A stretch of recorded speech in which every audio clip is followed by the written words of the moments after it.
What is up, everybody? Welcome into debate night. We are here just a few hours. Well, at the time you're watching this, Worlds just kicked off, but for us recording this, we're just a few hours from Worlds tee times getting going here. Pretty exciting stuff. So we're going to talk all about Worlds tonight. We got some whole previews. We're going to make some predictions and, discuss all things World since we've got the biggest event of the year right around the corner. You'll notice no Brody Smith tonight. He is out. So Gary has agreed to take his place as man of the people. Yes, surrogate man of the people here. I'm actually going to read the actual top comment from last week.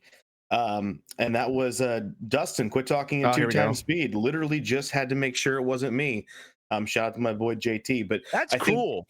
Dustin sparked the biggest debate ever in debate night comment section, which was, is his talking speed appropriate or inappropriate? No, I think talking speed is on point. I think you got to be. Here's the thing. I'm naturally a fast talker anyway, and some people may know I do broadcasting work in esports, and I actually have to consciously slow down because, and a lot of the times on those esports broadcasts, a lot of viewers, English is their second language because it's like really popular in Europe. So I have to really focus on it. But then you put me on a show where I have a shot clock. And it's like, I am going to talk fast. Like, it's unfortunately, like, it's like a recipe for disaster for me talking quickly. I naturally do it, and you gave me a shot clock. So, sorry, chat. Sometimes, viewers, sometimes Brody will start off gathering his thoughts and take about 20 seconds before he starts talking about his point. So I feel like Brody's the anti-Dustin in the fact that he takes a minute and then answers the question in the last 30 seconds and then takes his minute and a half after his minute and a half's up to fully answer the question. Time is and then wonder why he has no points. And it's like all your point earning points that you made were after the 2-minute mark. It's tough. It's been 3 seasons, but I think by 4th season he might figure it out. Maybe we did have that reign of standing Brody for a little bit there. Yeah, that's true. That was forever ago. He had like one finals appearance this year. Did he win once this year? I don't know. Yeah, I don't remember. Who was here? There's been like, I think I was counting yesterday. I think we're like 12 episodes left, and so we're like 24 episodes into the season at this point. Crazy. A lot of them. Hunter's here wearing a sweatshirt. That's nice. It is the most humid day in the history of Virginia. I've decided. Not in my basement. Cold in my basement. Nice and chilly. That's nice. I'm gonna be the man of the people of the show. So the man of the show, if you will, which is I will defend ourselves to the second top comment. Because he said the identity of the major being the major in Europe is enough of an identity for me. That's a fair point, but I wanted to respond to the secondary person who said, guys, the schedule was made long before the season. If you didn't like that, you should have whined when the schedule was made. Now you're whining when nobody can change the schedule anymore. That's a very stupid thing to do. We did. We said this is very dumb. You need to change it. They didn't change it. So we earned the right to still hold our same opinion for a living and be like, guys, we were right. Isn't this stupid that FPO is going to be done with majors before as August hits? If you guys think that there was a disc golf story point that dropped that we did not talk about on probably every podcast on this network, you'd be sorely mistaken. There's going to be cheese in the upcoming subscription box to go with the whining. Yeah. Dustin is back. Computer hanging on by a thread. Yeah, almost didn't make it. The computer's been having some struggles. Also, pro tip to you viewers out there, 0.75 speed whenever I'm talking. You'll be all right. Great call there. Great call. I actually listened to a lot of audiobooks on 1.5 speed. If you put I do that as well. Dustin on 1.5 speed might be intense. Challenge. It's a tough one. Yeah. And then Jake the Snake is back. Any big cricket gambling successes lately? No, I actually need you to pay out some of these wins now because I'm a little bit behind on gambling debts. No, I'm just kidding. Excited to be back. It's been a little while. I will be Dustin's opposite here. I'll speak like they do that one episode in The Office, like molasses rolling off the tongue. Now, Jake, here's a question. You're our West Coast guy right now, right? Oh yeah. Yeah. So are you staying up to watch all of round 1 of FPO tonight till about 2 a.m? I'm having a watch party, actually. It's going to be nuts. We got candy. We got popcorn. Yeah. It's just me and my cat, but it's a watch party nonetheless. You're in a tough spot, though. We were talking about that earlier. Like, for West Coast, like, MPO is teeing off at 5 a.m. Like, that's brutal. Yeah. Yeah, it's going to be a tough Worlds this year. But We'll see what happens. See what happens. All right, well, let's get into it. Let's start talking worlds. We're gonna just dive right into the juicy stuff here as Gary disapparates from the screen. He's back. We're gonna dive right into the juicy stuff here and go into some predictions. So let's get into it. Who is your favorite to win worlds this week, both MPO and FPO? And of course, I have to ask, who is a player you expect to underperform as well in each division? Because if you remember, last year, Robbie famously picked the 2 winners as his underperformers. So I have to tempt fate each year now. Gary, what are your predictions? What a great question to start. I mean, I'm struggling mightily between like Gannon, Niklas, and Isaac right now is my debate, but I can see Isaac and Niklas throwing those backhand turnovers at Tampere. But honestly, for me, it's got to be Gannon Burr. Even though he's never even had a top 5 at Worlds before, we know that, he's won out there last year at the European Open, and he excels in longer events that give him more time on the course compared to his competitors. And his game just checks every single box. I think he wants this one really badly if you would have watched his interview. And the revenge event is real from the festival. I think he really wants this one. For FPO, it's a toss-up between 4 people. Everyone here knows who those 4 people are. I'm debating between Holland and Evelina, but I just think that Evelina gets the edge because she's kind of been there before. I think her putting is going to wash over the course of 5 rounds. And in her last 4 events, 3 of them being on tour, she's won 3 of them, beating Kristen in every single one of those events. And that includes a major title. For underperformers for me, I'm going to be bold here, even though I'm going to catch some flack for it. Yes, I know he knows the course. Yes, I know he's had success here before. I don't trust him over the course of a full event right now. I think that Paul has Macbeth has a very forgettable Worlds, and I'm going to say he finishes outside the top 10. For FPO, I cannot get holes 11 and 17 out of my head from the festival. There hasn't been any rest going into practice for 2 courses, 5 days of competition, and not even her vitamin gummies are going to save her here. I think Kristen finishes outside the podium this weekend. Not even outside the podium. Yeah, not even the vitamin gummies can save her. I like that. Hunter, how about you? What are your predictions? I was thinking about this a lot, and I think that I'm going to go favorite to win Worlds is Isaac Robinson. I think that the obvious choice is Gannon Burr, but I think Gary made the point that I'm going to use against Isaac, which is I think he wants it so bad that if he's out there and those breaks don't go his way, it's going to be amplified. And we know Gannon can get in his own head and be a little bit of a mental head case, and nothing's ever his fault. It's always the course's fault. So I think with all the pressure he's putting on himself, there's going to be a few bad breaks. And I think that's going to snowball. Meanwhile, I think Isaac Robinson is poised to do what Isaac Robinson does. I heard that his practice rounds that you're claiming is terrible were on UDisc as 6 or 7 under at Tampere, which I think is going to be completely fine. So if that's terrible for Isaac, I think he's going to play pretty good this weekend. And I think across 5 rounds, if he's able to do what he normally does at Worlds, he's going to be just fine. Over in FPO, I want Silva Saarinen. I think that she's been very consistent, and I think that really the only player that would go against her in my mind is the player I'm about to pick to underperform. So I think that Silva's going to take this one down, which leads me into I think Holland Hanley is going to do what I just said Gannon Burr is going to do and get in her own head put too much pressure on herself, and there's going to be a snowball effect, and she's going to underperform so much. I think this is her worst finish of the year. I think she's finishing between 8th to 10th here. And then meanwhile, over on MPO, not that much of a hot take, but I think a lot of people might disagree. I think Calvin Heimberg is going to finish outside the top 20.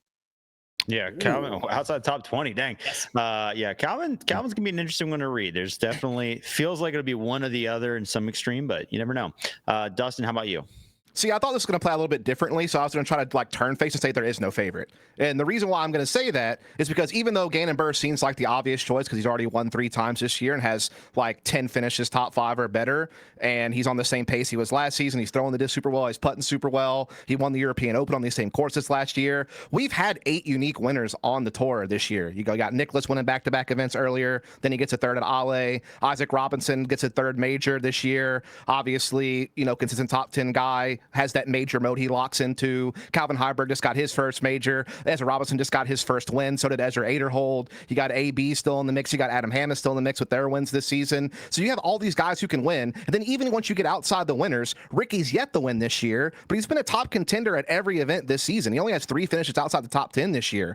and we know he's trying to attack that major drought. That is there. He wants it. That's motivation. Macbeth has a great history at the European Open. He's still chasing the Climb on major record. He's got a lot of motivation. Then you got Simon and all these other guys out there. So I'm going to say no favorite there. For FPO, I think it's also wide open because of how bad Kristen's been playing. This unlocks the door for someone like Evelina Sonnen to get another one. This unlocks the door for Holland to get her first major, Silva to get a second major, Missy to get another one, Caden Spurge, Ella Hansen. Like, all these people have the skills. As far as underperformance, I'm going Ezra Robinson to underperform at the European Open and MPO. I just don't feel like he's been playing that well recently, especially in Europe. And then I'm going to go Holland Hanley as well, but for a different reason. She's never played these courses in a tournament before.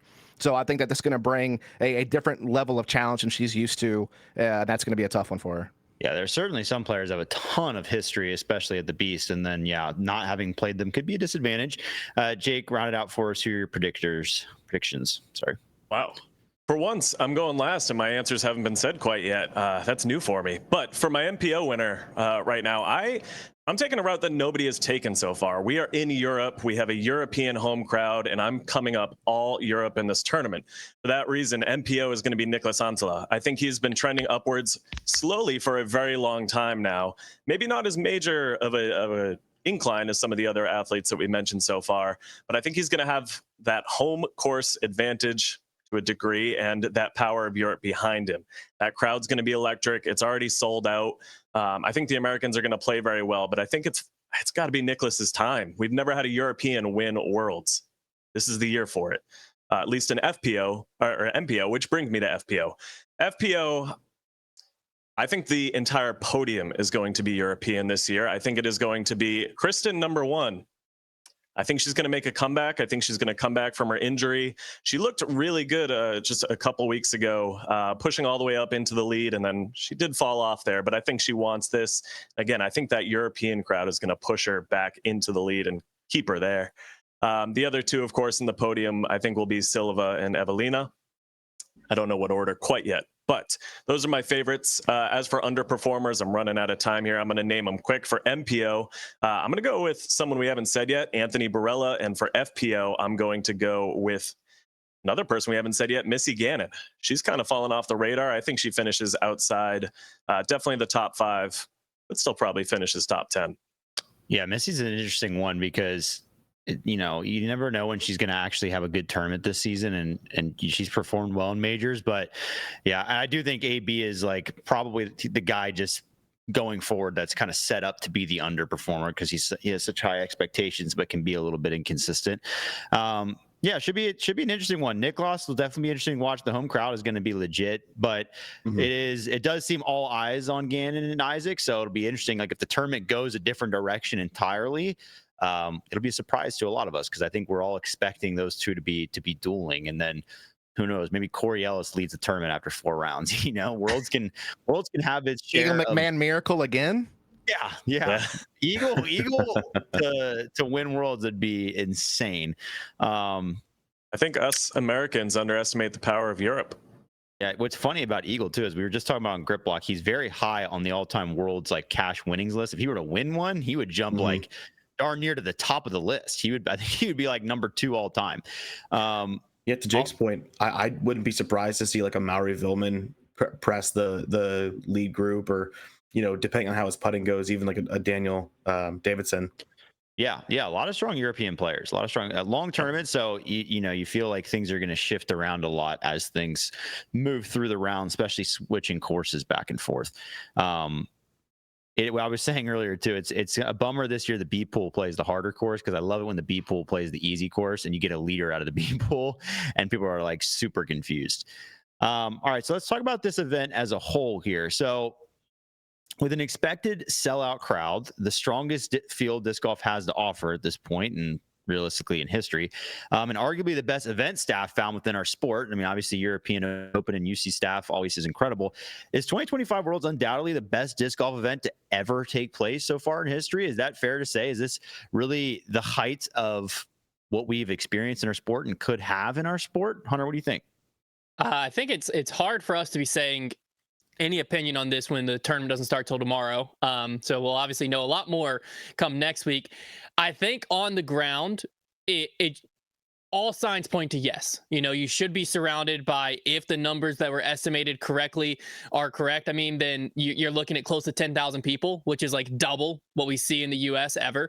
It would be just an unfathomable crowd out there. We've already seen the infrastructure, Brody's favorite word, that they've put into this, with the grandstands, with the VIP, like restaurant by hole 18, even with the players don't even have to walk through the crowd. They have a bridge to go up and over into the media area after their rounds.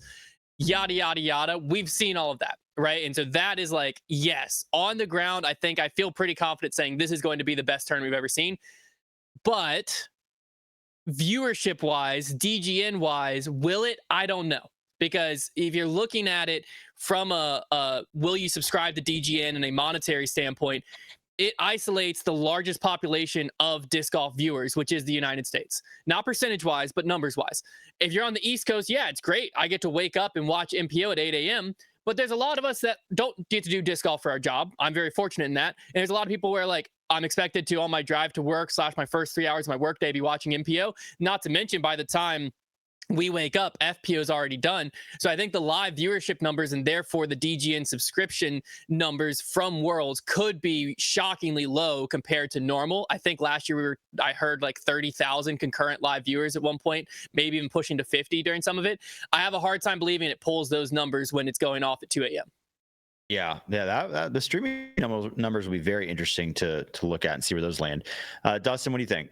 Yeah, I think it's shaping up to be. I mean, it's the first Worlds in Europe. We all know how great the crowds and culture are around disc golf in Europe, which is going to be electric. I do understand where Hunter's coming from with the live coverage, but what's cool about this is we get double post-produced coverage because we're getting Joe Meds and MDG Media both doing MPO and FPO 2 cards apiece. So you're going to get 2 cards apiece because of that, and MDG's been doing great work for European event coverage. So I think that's great. I think the fact that we already talked about, we got wide open fields, in my opinion, for MPO and FPO. I feel there's like 10 different people who can win an MPO, and FPO has like 8 or so that probably could. The level of competition keeps getting better and better, and we have some first-time winners this season, some first-time major winners this season. It could happen again. We got great courses, by the way. We get that perfect dichotomy that we want: a tough wooded track at the Monster, and then the prestige and the history of the Beast at Nokia, and being able to combine those two together, and they complement each other perfectly, especially with the Monster being such a great course with good scoring separation. 9 under par was the best score at that course in MPO last year, and it was also very tough for FPO, so that's going to be great. We got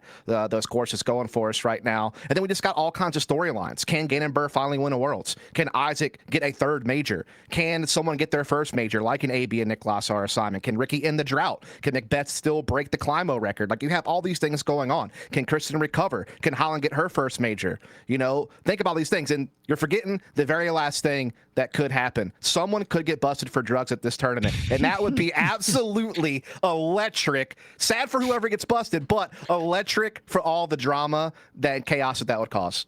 It's true. I guess, I mean, at this point, if we were going to find out, it's got to be soon here. But you're right. Could be the final wrinkle to just an insane story there. Jake, what are your thoughts on the setup for this tournament? That's such a good point. I wish I thought of that. I think that this World's upcoming, it could have potential to be the best disc golf event ever. But what I think it will do, more importantly, is set the template for what a great disc golf event should be. I think that's what it has the potential to do.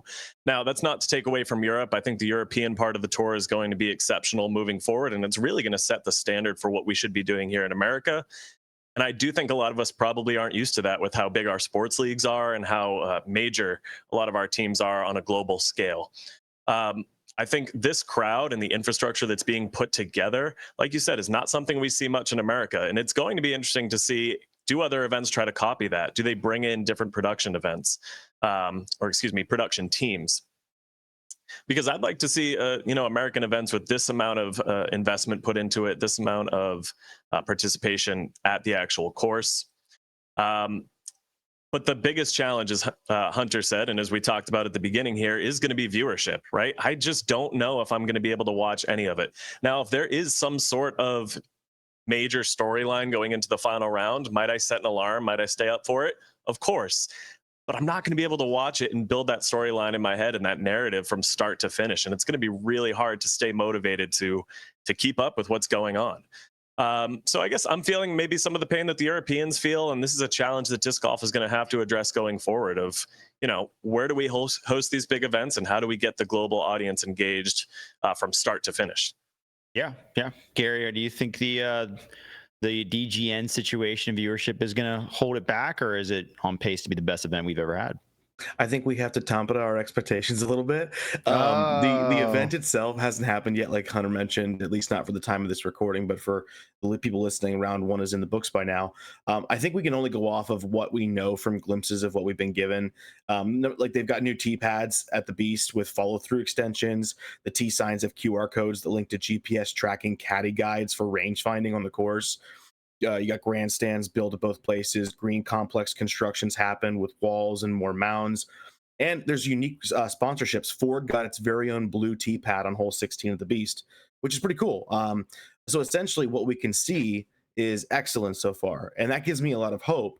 Now, what are we hearing? We're hearing that every single pro is saying that Tampere is the best course on the planet. We also have the nostalgia of the fact this is the Beast's last appearance on tour. That's a big deal too. And there's almost 50, I think there's 47 different nations that are represented at this event. And for UC, this is the culmination of 10 years for him, because the Disc Golf World Tour started in 2015.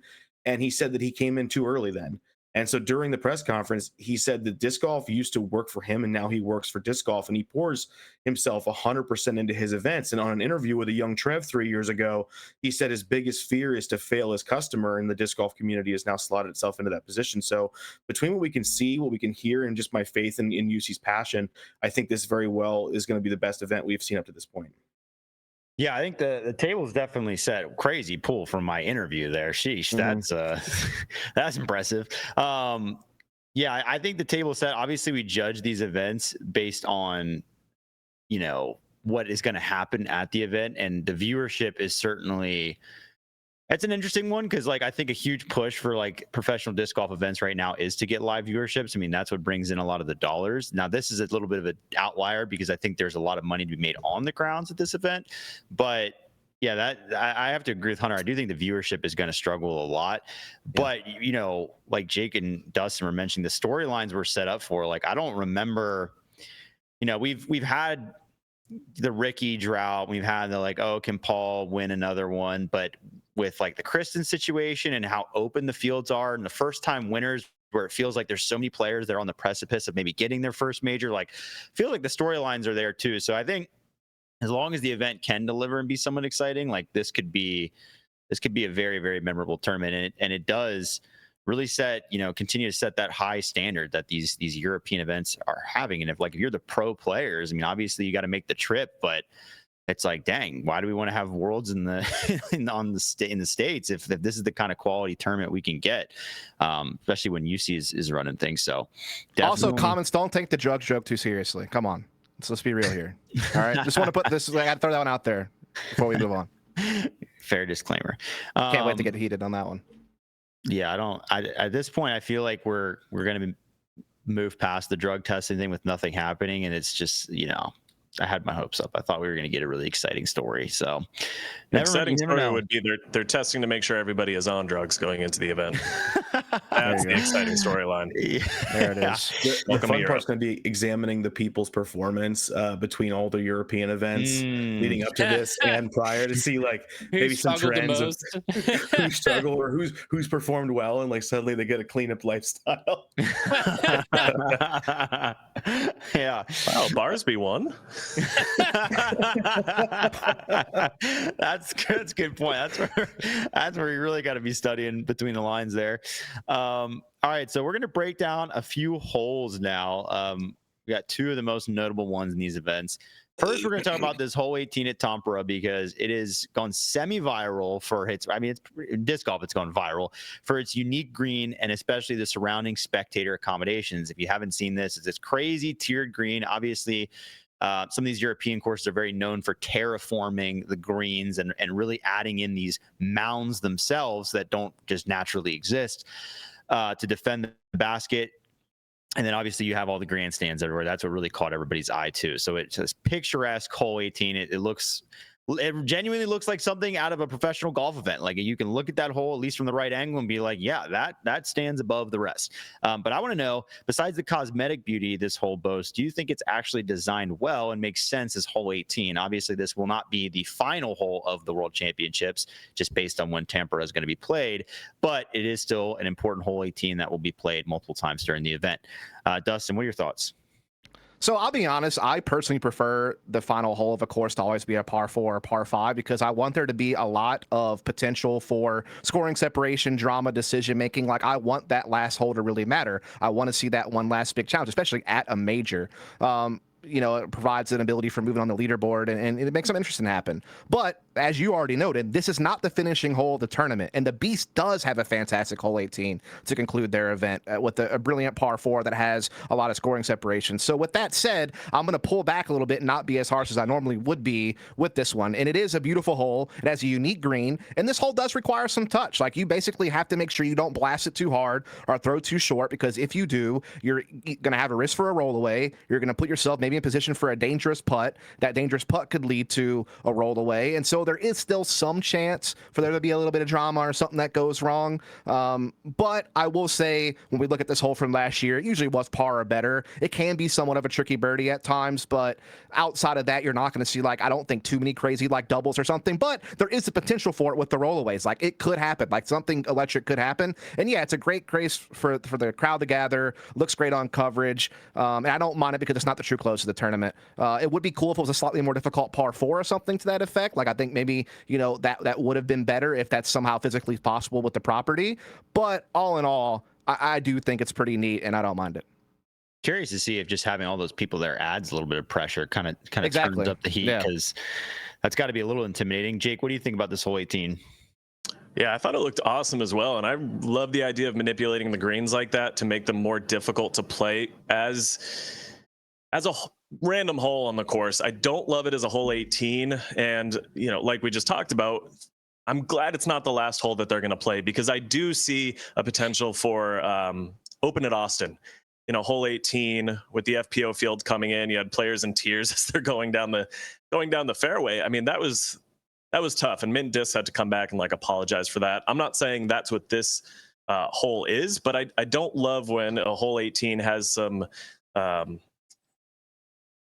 we use this word too often, but gimmicks to it, right? And this green is just asking for rollaways. It's asking you to hit cage and roll OB. And I would hate to see at a major like this somebody having just a tough rollaway going OB on a, dare I say, gimmicky hole like this and losing the tournament. Now, like we said, since it is not the true final hole, I do like it. I do love that we have the grandstands around it. I do think the only way I would consider it a great hole 18 is imagining someone winning a tournament and standing up on that giant mound with all the grandstands around them. That would be an awesome picture. But other than that, don't love it as a hole 18, which was a big part of the question, but not the final hole of the tournament. Only final thing I'd say is I think compared to ball golf, we don't have a lot of way to manipulate greens. I think this looked really cool, and I want more courses to adopt more heavily sloped greens throughout the course. Okay, yeah, Gary, do you agree? Do you think there's kind of some gimmick to it, or do you think the design plays fairly enough? It's not a gold hole 18 for a couple of reasons. First of all, the layout is a big problem. I think we can all agree, like we said, it's very pretty to look at. And last year, there was no grandstand. So yes, you could blast past the basket, and that would be a big problem. But this year, the grandstand actually sits physically in C2. And if you look at the caddy guide, you get relief off of the grandstand. So if you don't want to play with the OB left and right, you can just go straight hard at the basket, hit the grandstand, which covers a massive space behind the hole, and you're now awarded a mid C2 putt. And that's a pretty easy layup for par or a birdie or whatever. And the second problem is that it does not create any meaningful score separation. There is no Sprinkle Valley hole 18 on this hole. And we can see that by the stats. It's not the last hole of the tournament, but with the Beast going away, this someday could be the last hole of the tournament. And so we have to start thinking about that stuff now. Last year, 90% of the field birdied or parred the hole, and 90% of drives landed in C2 or better. It did not separate with scores. If we look at the best hole 18s that we consider great hole 18s in our sport, you've got Waco, where the hole 18 was 20% birdies, 39% pars, and 41% bogeys or worse.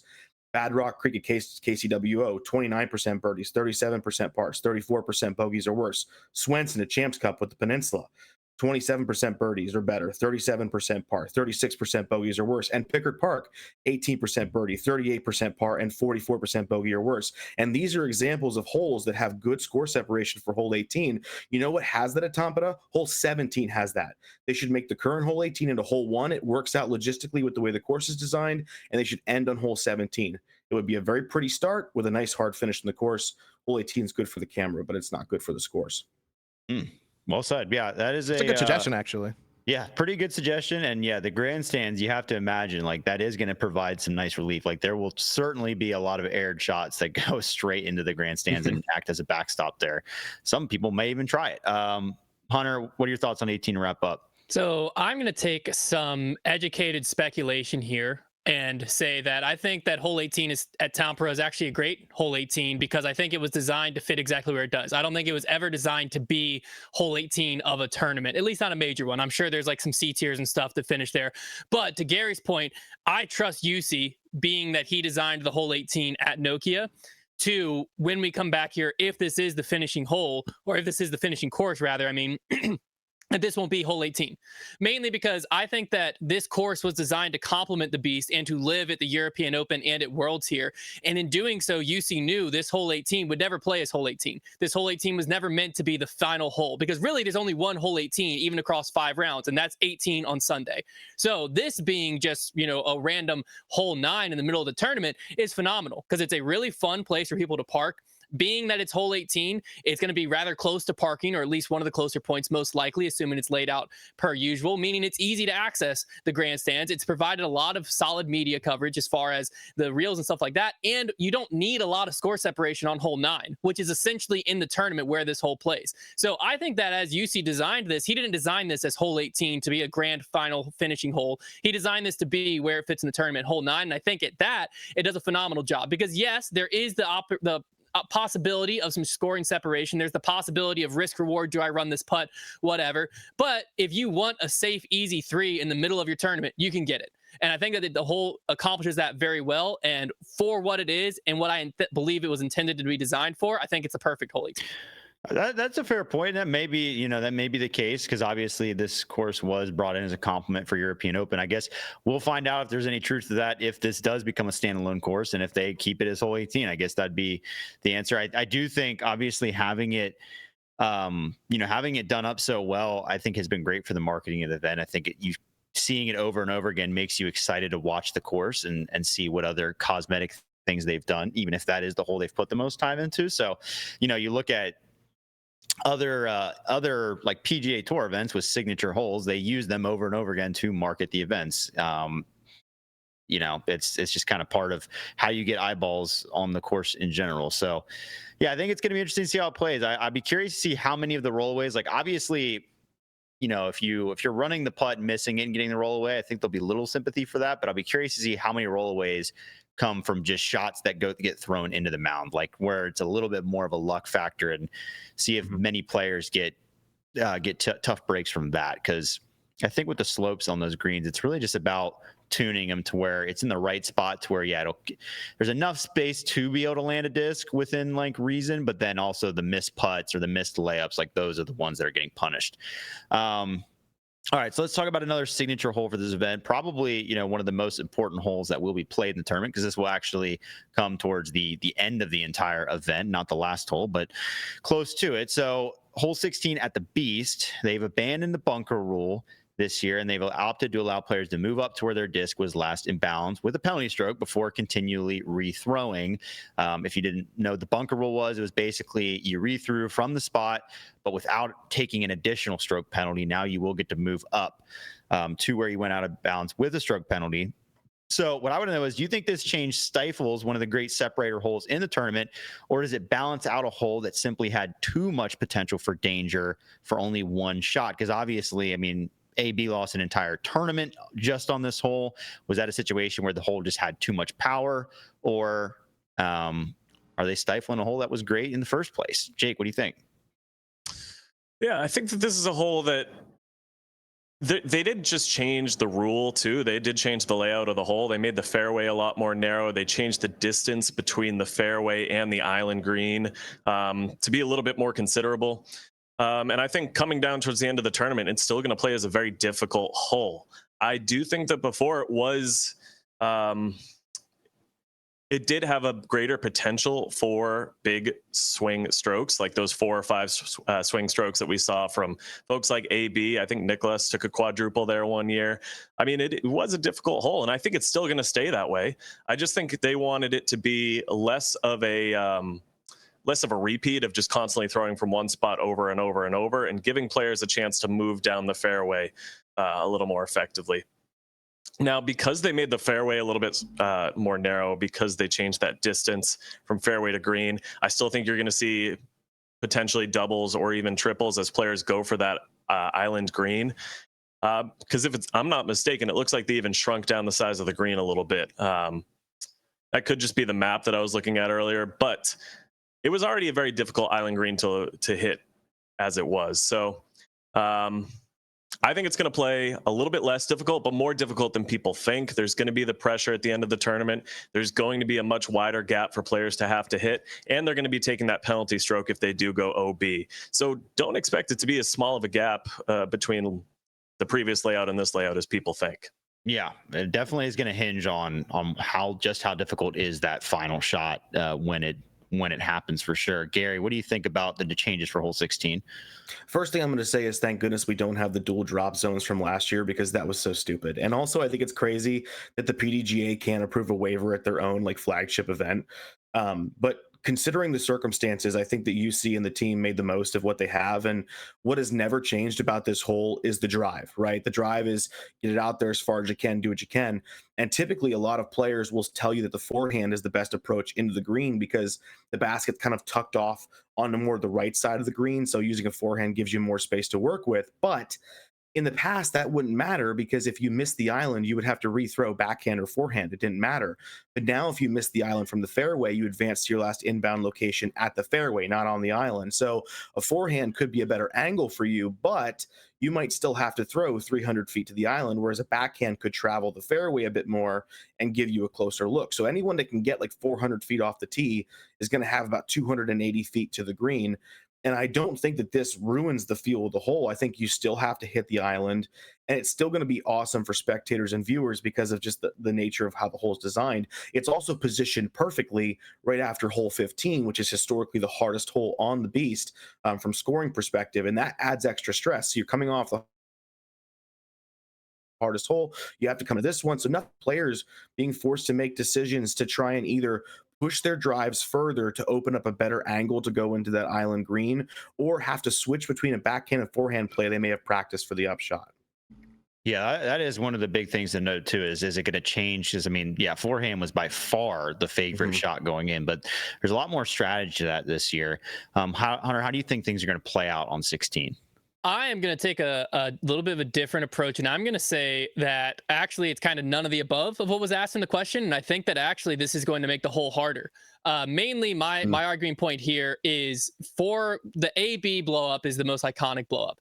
With it being OB and you don't get advanced to island, yes, you advance forward and it gets easier, but it takes half the shots to amass the same amount of strokes that AB amassed. So what I think is going to be interesting here is I think it's actually going to apply more pressure to the tee shot, because you almost want to get farther forward so that you have a better chance of your backhand, assuming you take the backhand, crossing inbounds a little bit farther forward. And I think if players are starting to think about that, you're already starting to think about the negatives, which could then lead to a snowball effect. Not to mention, if you don't and you play it a little shorter, you're like, you know what, screw it, I'm just playing this hole. What it gives me, I throw the forehand, and all of a sudden I still have, 250, 280 in. We do have to mention that because of this, one mistake now is 2 strokes. Because if I am in second place and I park for birdie, if you throw one shot off the island, which is the exact same thing that could happen before, the best you're getting, unless you throw it in, is a 5. So that's already a 2-stroke separation. I think when we look at the entire field, that is going to, by nature, make this course a little bit harder, make this hole a little bit harder, And I also think that one thing that's also not being considered is this island's very tight front to back.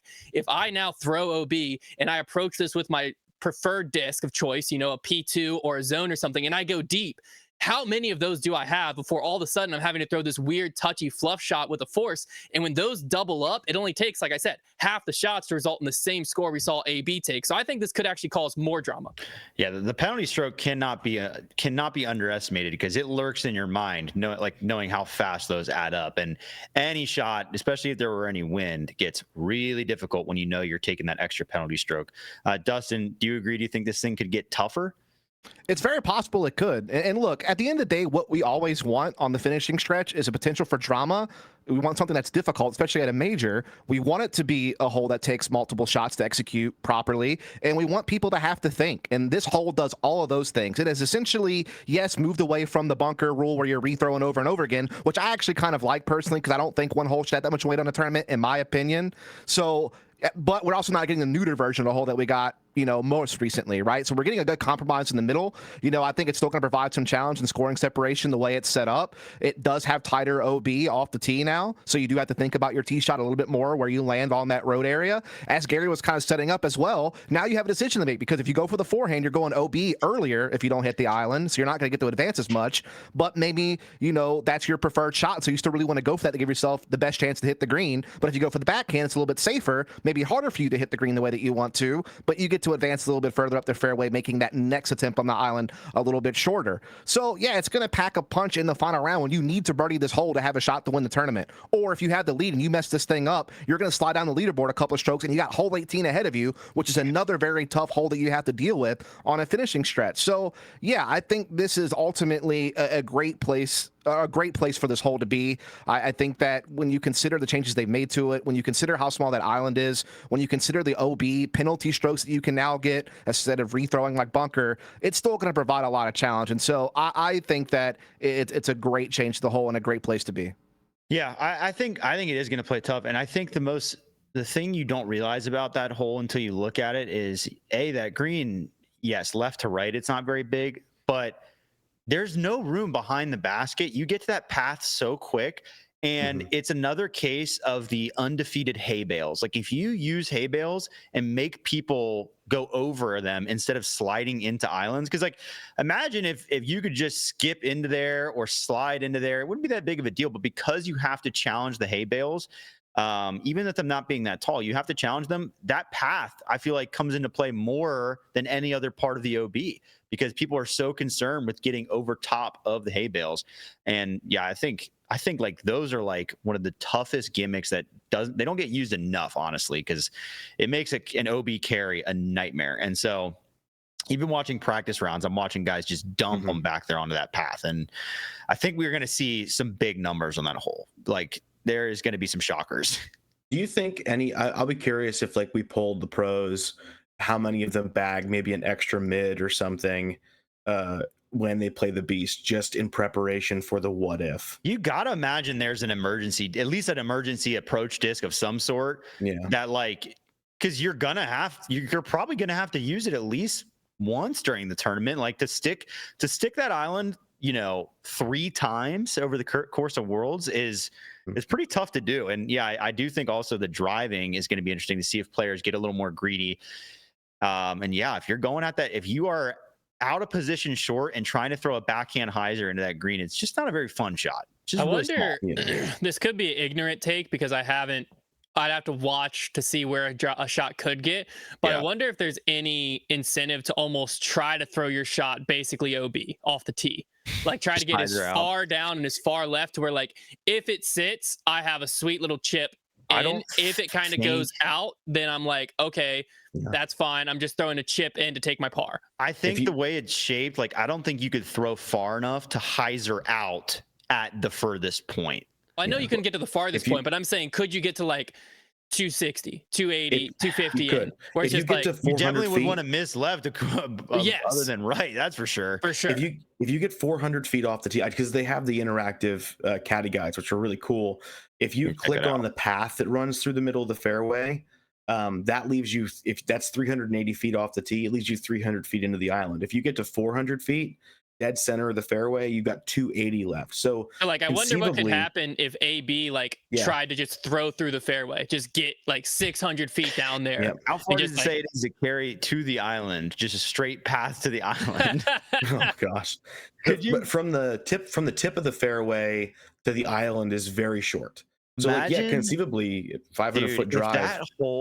If that hole was like, let's say it was like 570, 560, like Gotta if you took a beeline for it, like imagine if the whole were designed that way, where it was like a far enough number that like nobody's going for it, but if you had to make that number, just like, I'm not dealing with my demons this year. Just uncorks, like, I mean, it would be like just dropping it in a bucket. Like, it's so hard. That hole would break the internet. Yeah, well, he's done that this year a couple times. AB's been out of an event.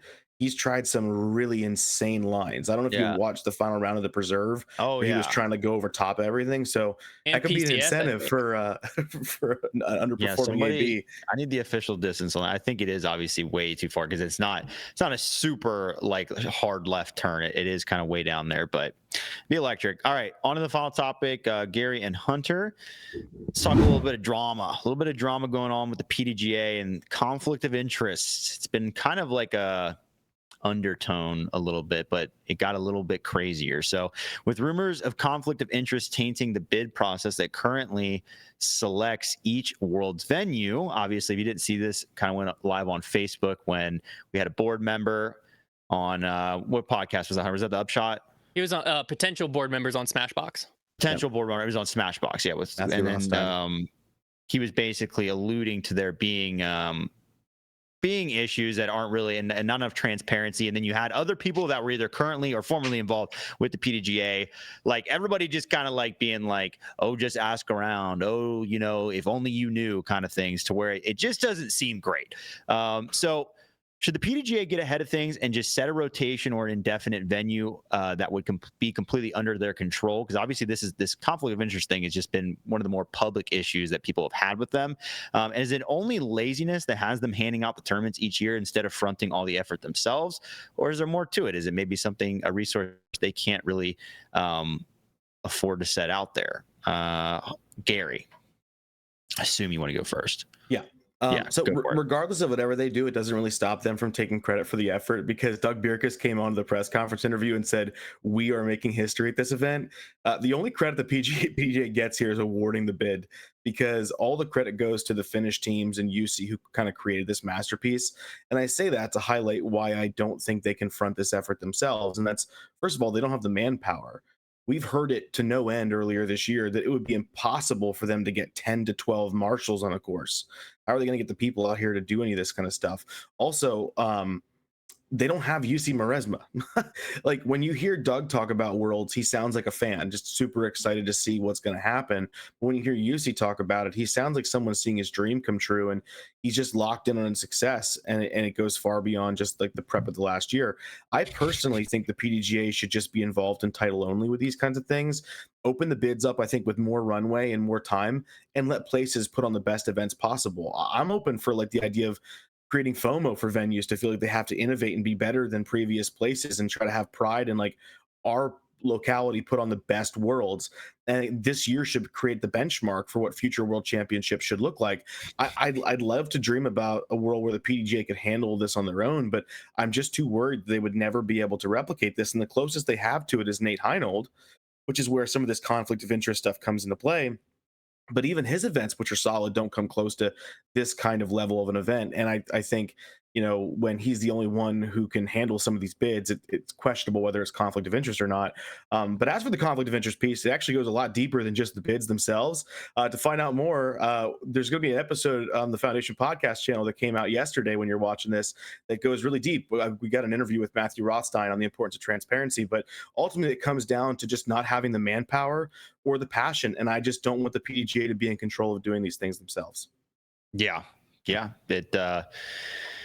Maybe they'd have more manpower if they spread out the salaries a little bit more. Who knows? Hunter, what are your thoughts? I think that Gary's point is what's going on in the PDGA right now, and I think that's why we're at where we're at. I think there's a problem with it, because when you put all of the pride into the local area taking it up, you then take away consistency. And let's be honest, there is legitimately 3, maybe 4 people on the planet in disc golf that care enough about disc golf to do it, to actually put on an event like this. You have UC Maresma, you have Nate Heinold, you have Jeremy Rusko and the Dynamic Discs team, and then you have Chad Sullivan and his team at USDGC, right? And some of them already own a major. Like UC Maresma has the European Open next year. You take that away, Chad Sullivan and his team and Jonathan Poole have USDGC. So that leaves Rusko's team, who, Dynamic Disc, they have their problems. And then it leaves Nate Heinold, which we're here with the conflict of interest, and he is the PDGA.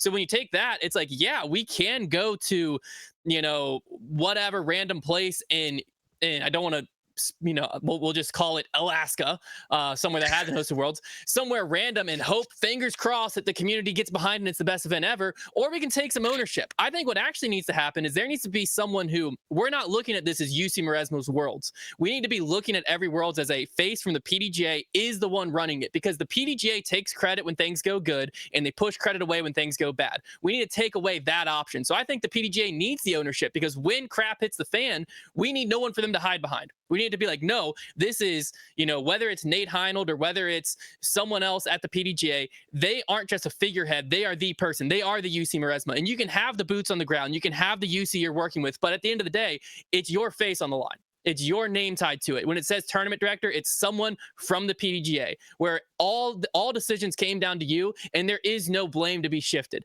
Sure, you can say the local parks and rec this, the whatever that. I understand that that's the stuff that would be the hardest thing to take over. That's why I don't think it's pure laziness from the PDGA, because I think there's a lot of moving parts. But I think that right now they're able to hide behind a team of locals to where they can take credit if it goes good and take hands off if it goes bad.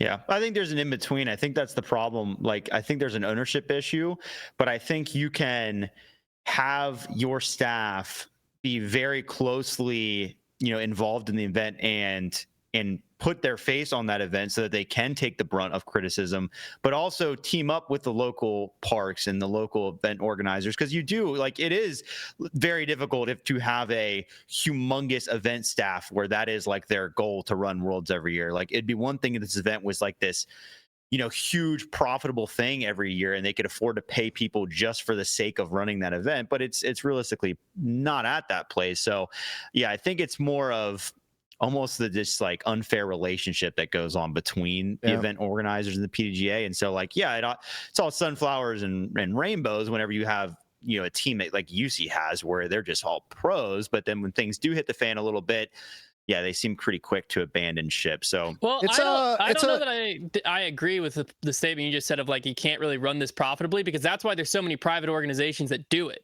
I mean, you really think that USDGC? No, I don't think. No. I think you run it profitably. Just profitably enough to, if you were to pay with that profit staff, that's their only job, like a huge staff. To my understanding, like, there are people at Ledgestone, a solid bit of people at Ledgestone, that's all they do. UC staff, I mean, I don't know beyond. How many tournaments does Ledgestone run each year? It started with one. And he had people that were just focused on Ledgestone. Now they run multiple, but the PDGA would be running multiple. If they ran all the majors, they could have a major staff. No, I think the PDGA could build out. USDGC, there's people that just work at US Disc Golf. That's all they do. And what they do is USDGC. And you know what? It freaking shows when you're there. True. So that's why I fully disagree with that. I think that we're at a point in our sport where if the PDGA had a team, they could make this something that actually is a revenue stream for them. I think they're scared to do it because now when things go away, they don't have the fallback. And I get that's a scary spot to be, but It's like, at what point do we not do, like, we almost don't care about the future of the sport if we're too scared to put our heads on the chopping block, and we want the fallback of, whoa, it's not us that didn't rent out the driving range. You know what I mean? Well, there's always been the question of, is the PDGA kind of sitting as the fat, happy cow? So that would kind of align with that. Yes, they think. They need to find someone who's passionate about it. I mean, you have to have that person who's, I want to do this because we're proud of what we're doing. And it doesn't feel like the PDGA almost aligns with any of those identities. Like, they have to reevaluate what they're doing for all the different avenues of business that they're doing it, and then maybe just chop off things that like don't make sense and isolate their focus into these locations and get somebody on staff who really cares about this stuff. Right. Not excited like a fan. Should the PDGA be a nonprofit, or would it be better for the sport if the PDGA was a for-profit organization where like they were making decisions based on like, we got to turn a profit to, I don't know, could be better, could be worse. Tough to say. In any case, good show tonight. Gary's our winner tonight. Well done. Anything else to add? Any other predictions? No, but I got to tell you, you got 2 days left if you're a PDGA member to go vote for the global board of directors. I know that we slam the PDGA a lot, like we just kind of did on this last question, but we have the ability to put people in office who might be able to affect change. It wouldn't be immediate. Anyone out there who's a PDGA member, check the email address that you've registered with the PDGA. There's a link in there to go vote. It's quick, it's simple. And if you're not going to do it for the board of directors, there are some state coordinator positions that are open up, and that definitely affects you because having a good state coordinator means great things for your state and for your event. So make sure you go on and vote. It takes 2 minutes. Yep, and Sean Conroy in Pennsylvania, he's the man. Go to the polls. All right, that'll be it. Next time we'll be talking to you. We will be talking about hopefully all the epic things that went down at Worlds. If you want to submit any topics, you can scan the QR code here on the screen. Make sure to throw in anything you want us to talk about. And other than that, we will see you next week.